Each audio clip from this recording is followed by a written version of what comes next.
बांग्लादेश के प्रधानमंत्री शेख हसीना के अपदस्थ हो जाने के बाद बांग्लादेश की स्थिति उथल पुथल वाली हो गई है और उथल पुथल की इस स्थिति का फ़ायदा उठाकर जेएमबी और अंसारुल्लाह जैसे इस्लामिक आतंकवादी संगठन जेल से निकल गए हैं।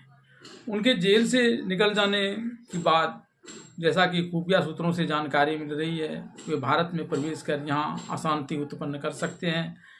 इसे देखते हुए भारत के बॉर्डर सिक्योरिटी फोर्स ने अपनी व्यवस्था पूरी मुवक्कल कर ली है।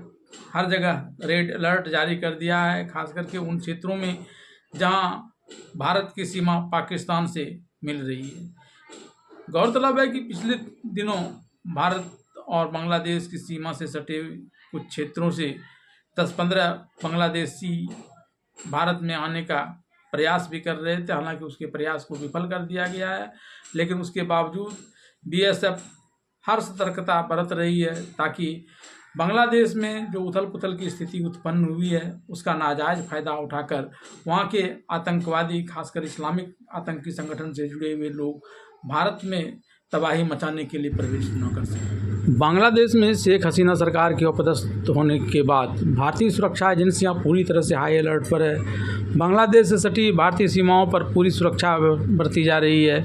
बीएसएफ ने अपनी निगरानी वाले क्षेत्रीय सीमा पर अलर्ट जारी किया है। किसी तरह की घुसपैठ न हो, इसके मद्देनज़र सुरक्षा बल को पूरी तरह से नज़र बनाए रखने के लिए कहा गया है।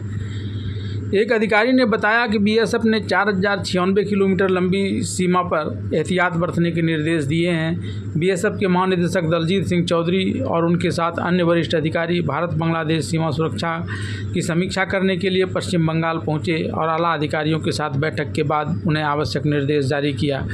डीजी ने उत्तर 24 परगना जिला के सीमा का भी दौरा किया। पिछले दिनों पश्चिम बंगाल के 24 परगना जिला से लगती भारत में बांग्लादेश सीमा पर अमूदिया सीमा चौकी के पास 10 से 15 बांग्लादेशियों ने भारत में घुसने की कोशिश की थी। ऐसे सभी संवेदनशील एंट्री पॉइंट को लेकर चिन्हित कर वहां खास चौकसी बरतने के लिए कहा गया है।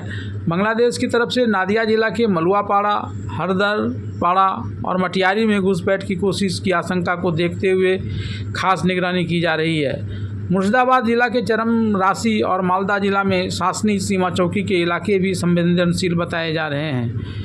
खुफिया जानकारी मिली है कि बांग्लादेश में जारी अशांति के दौरान कई प्रतिबंधित इस्लामी आतंकवादी संगठन मसलन जमात उल मुजाहिदीन बांग्लादेश और अंसारुल्लाह बांग्लादेश टीम के सदस्य जेलों से भाग गए हैं और उनके भारत में प्रवेश करने की आशंका है। भारत में इनके प्रवेश करने की आशंका से सुरक्षा एजेंसियां चौकन्ना हो गई है। यह आतंकी संगठन भारत बांग्लादेश के बीच सीमावर्ती राज्यों में सक्रिय है। सुरक्षा एजेंसी ने पश्चिम बंगाल और असम से इन संगठन के सदस्यों को गिरफ्तार भी किया है। संदेह है कि मौजूदा उथल पुथल का फ़ायदा उठाकर इन आतंकवादी संगठन के सदस्य भारत में घुसपैठ कर यहाँ अशांति फैला सकते हैं। भारत और बांग्लादेश के बीच 4096 किलोमीटर लंबी अंतर्राष्ट्रीय सीमा है, जिसमें असम में 262 किलोमीटर, त्रिपुरा में 856 किलोमीटर, मिजोरम में 318 किलोमीटर, मेघालय में 443 किलोमीटर और पश्चिम बंगाल में सबसे ज़्यादा 2217 किलोमीटर की सीमा शामिल है। इन सभी स्थानों पर राज्य सरकारों को भी अलर्ट भेजा गया है और केंद्रीय एजेंसियाँ इस पर सतर्कता बरत रही हैं।